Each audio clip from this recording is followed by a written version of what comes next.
found. Now, humans have only recently colonised New Zealand, only about 800 years since their arrival.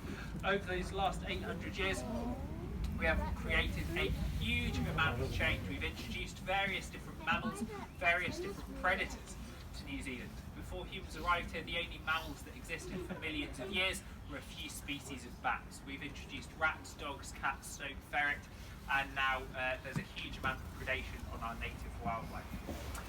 Another big problem as well that's happening is the waste that we're leaving behind. So lots of litter being left behind, and then in terms of the effect that has on our native wildlife, species are getting caught inside of it, ingesting it, or even feeding it to their young. Now, this park used to be the unofficial rubbish dump for Queenstown, so we have tried to clean it up as best as we can, but litter, being that worldwide issue, is something that we feel everyone can be addressing in their own lives. So Pumba's got a little conservation message for everyone today. That's basically to make sure things aren't being left on the ground, they're being put in the right place, which is, he is a self-correcting bird. He's not showing you on the floor, which is, he is a self-correcting bird. He is hopefully going to, no, Pumba, just here. Oh, no, what does he, oh, he's found it, fantastic.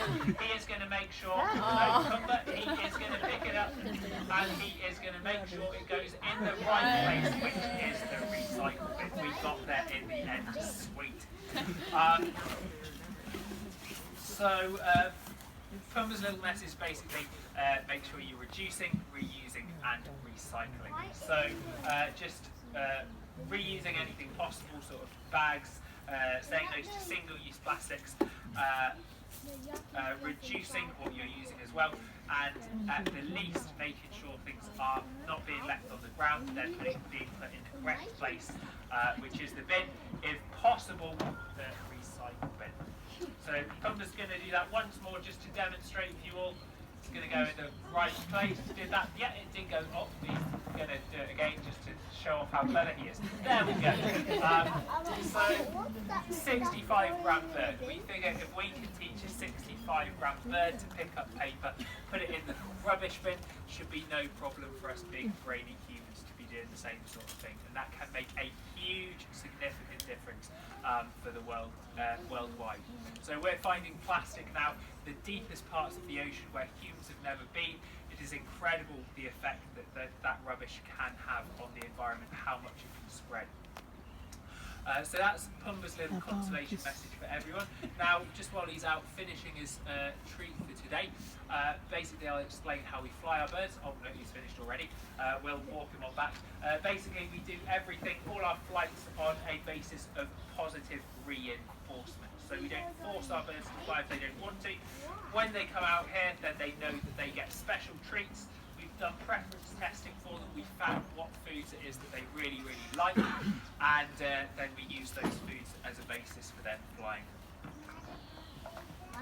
Cool. Okay, so basically, so many of our species here in New Zealand, a few characteristics for them.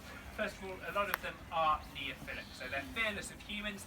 That's because they haven't evolved alongside humans.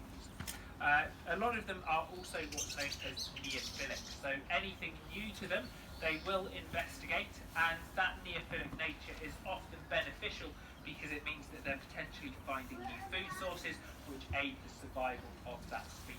Now, unfortunately, combining that neophilic nature and fearlessness of humans together, what that now means is a lot of these species are now coming up to people, anything that you're leaving around, and have the potential to steal it from you.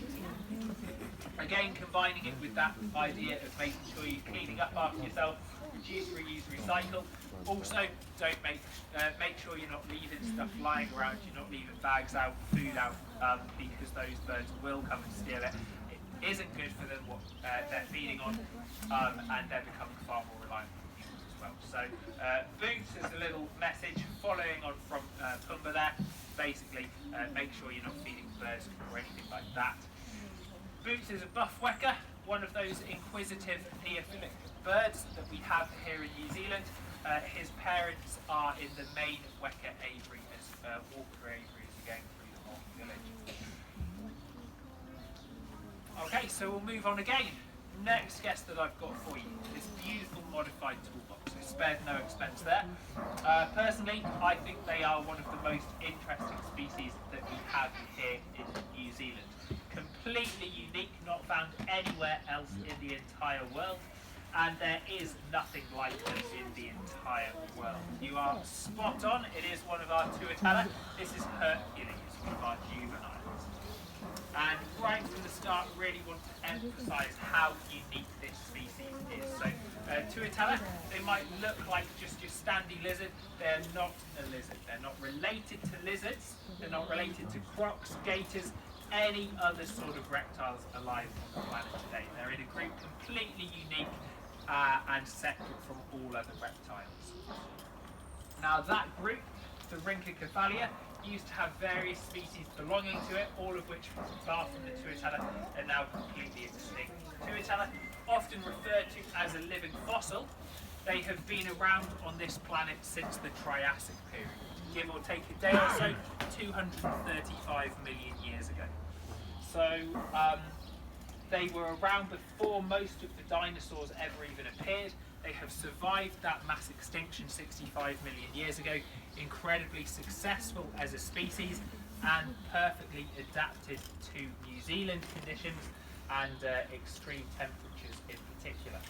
So first of all, they've got a much lower body temperature compared to other reptiles, means that they can survive much cooler conditions, and when temperatures drop particularly low, what they'll do to compensate is they'll slow down various physiological functions. They'll shut down various functions, perfect way of conserving energy, and that allows them to survive 6 to 8 months at a time without needing to eat anything at all, drink anything at all.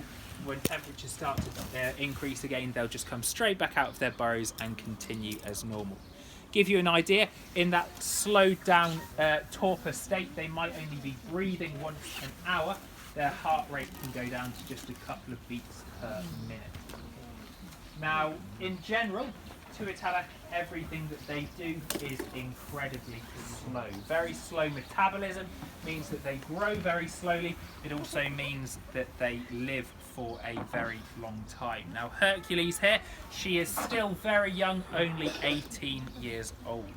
And I can say only 18 because we think that tuatala can live for anything from 100 to 150 years altogether. So she's going to be outliving everyone in the show theatre today. Now, if you wouldn't mind sitting down, that would be awesome. Incredibly specialised. They have survived hundreds of millions of years. Unfortunately, that high level of specialisation has also meant that they haven't been able to adapt quick enough since humans arrived in New Zealand and all the changes that we've brought about. Now, going back to the introduction of mammals to New Zealand, the biggest threat for our tuatala has been the introduction of rats. The South Pacific rat, the cure, brought on those early settler ships, and unfortunately as a predator would eat the young of our tuatala, eat any eggs. They have now been completely wiped off the mainland here in New Zealand. The only place that they can now be found out in the wild are either sanctuaries or predator-free islands. So that's sort of a perfect example of how big a threat these new introduced pet species are, and also how important predator-free areas are as sanctuaries for our native wildlife, tuatala included. Here at the park we've got 5 juveniles and 3 babies, all in the back of PB House 2, under constant heat, and they are still active over our winter. So yeah, as you're wandering through, go and check them out. It's nice and warm in that room as well, so if you're getting a little chilly, then it's a good place to warm up. Sweet. Okay, so we'll move on again to our next guest. We're just waiting for everyone to sit down. But our next guest that we've got for you here today is a really, really important bird for us here in New Zealand. Really important for our native bush. So coming out to join us here is an example of one of our New Zealand pigeons. known as a Keladu in Bali, doing a nice little thing like to show off herself before coming over to me. So this is Rick, our Keladu, our show Keladu, and like I said, really important for our native bush. The reason being is based on their size. So, addressing the elephant in the room from the start, Rick is not fat, she is just big bone, but it's the size, like I say, that makes it really important. So here in New Zealand we used to have some pretty big birds. Our various different moa species.